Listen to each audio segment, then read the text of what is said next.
Mon fils m'a dit qu'il avait du mal à dormir. J'ai décidé de le filmer et ce que j'ai découvert m'a glacé le sang. Je m'appelle Franck, j'ai 42 ans et je suis père célibataire d'un ado de 14 ans. Sa mère, malheureusement, elle est décédée pendant l'accouchement. Et depuis, je me suis retrouvé seul pour l'élever. Je dois l'avouer, ça n'a pas toujours été facile. Heureusement, j'ai eu l'aide de mes parents, également de ceux de mon épouse. Jason, c'est un bon garçon. Il a des bonnes notes, il est respectueux, il est compréhensif et il essaie pas de me faire vivre un enfer comme l'expliquent un peu les parents des autres adolescents. Mais durant toute sa vie, il a toujours eu un problème avec son sommeil. Il avait du mal à dormir. D'abord quand il était bébé, puis à l'école maternelle, à l'école et même maintenant, à l'adolescence, avec exactement toujours les mêmes problèmes. On allait voir un médecin qui nous a dit que c'était une insomnie. C'est ce que j'ai cru, du moins jusqu'à récemment. Il y a 3 semaines, il est venu dans ma chambre vers minuit et il m'a réveillé. Papa, je peux pas dormir, il a dit. Il avait l'air effrayé, presque terrifié. Vous pouvez le dire avec son faible tremblement et la façon dont il se tenait. Qu'est-ce qui va pas, mon chéri? Je lui ai demandé. Il a jeté un coup d'œil à la porte, maintenant fermée, et il a tremblé. C'est juste que il tapotait ses doigts sur ses bras croisés. Il avait l'air embarrassé, un peu comme quand il avait fait une bêtise. Mais cette fois, c'était différent. C'est là qu'il m'a dit. Il y a toujours une silhouette sombre dans ma chambre, juste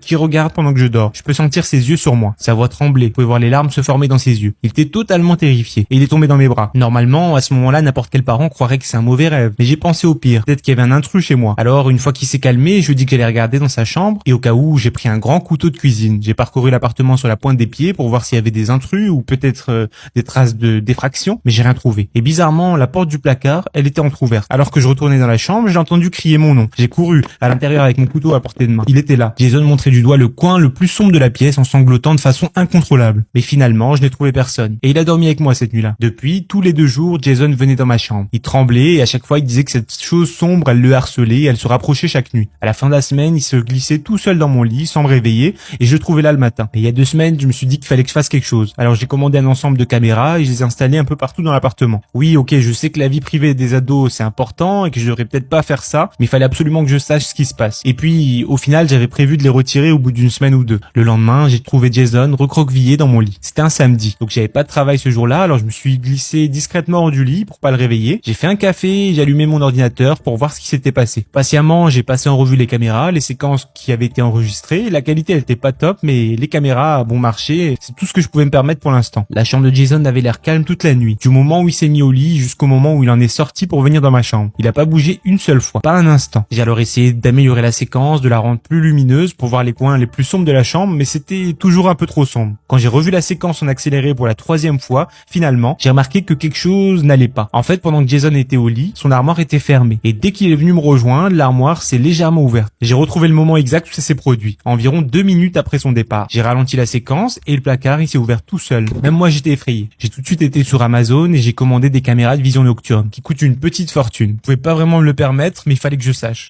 Les 2 jours suivants, j'ai continué à observer les images. La 2e nuit, Jason il était pas venu dans ma chambre. Il a pas bougé de sa position jusqu'à ce que je le réveille. Son armoire, elle était restée fermée le 2e jour. Mais le 1er jour après son départ, elle s'est ouverte à nouveau. Une fois les nouvelles caméras arrivées, je les ai installées et j'ai visionné à nouveau les images le lendemain. Jason il est resté debout très tard cette nuit-là, jusqu'après 2 heures du matin. Et il s'est jamais couché dans sa chambre. Il est venu directement dans la mienne. Cette fois, j'ai regardé l'armoire avec une telle intensité que je pensais que je pourrais l'ouvrir rien qu'en y pensant. Et bien sûr, 2 ou 3 minutes plus tard, c'est ouverte. J'ai zoomé autant que possible, j'ai ralenti la séquence et c'est là que j'ai vu. Une ombre a traversé la pièce en une fraction de seconde. La fraction de seconde suivante, le placard il s'est ouvert. J'ai ralenti encore plus, je l'ai regardé encore et encore. Je pouvais pas bien distinguer la silhouette, c'était simplement une tache d'ombre. J'ai soupiré. Je suis allé dans ma chambre pour réveiller Jason. Ces derniers jours, j'ai dû le réveiller parce qu'il faisait la grasse matinée aussi longtemps qu'il le pouvait. Et même après avoir dormi plus de 12 heures, il avait toujours l'air fatigué, il avait même des poches sous les yeux, ce qui ne ressemblait pas. Mais la nuit suivante, ça a été la dernière nuit où Jason s'est réveillé. Je me suis réveillé alors qu'il dormait à côté de moi, comme d'habitude. Je me suis éclipsé discrètement et j'ai poursuivi ma routine matinale en prenant mon café et en regardant les vidéos. Il s'est encore couché tard, à 3 heures du matin. J'ai envisagé de le gronder pour s'être couché si tard un soir d'école. Et pendant que je regardais les images, je me suis rendu compte que cette fois-ci, la porte du placard, elle s'est pas ouverte de toute la nuit. J'ai alors décidé de regarder les vieilles caméras qui étaient encore installées partout ailleurs, y compris dans ma chambre. Et c'est là que ma mâchoire, elle s'est décrochée et que je l'ai vue. Claire comme le jour, l'ombre d'une main squelettique qui planait juste au-dessus de mon fils, sur le mur derrière lui. Et ça pendant toute la nuit.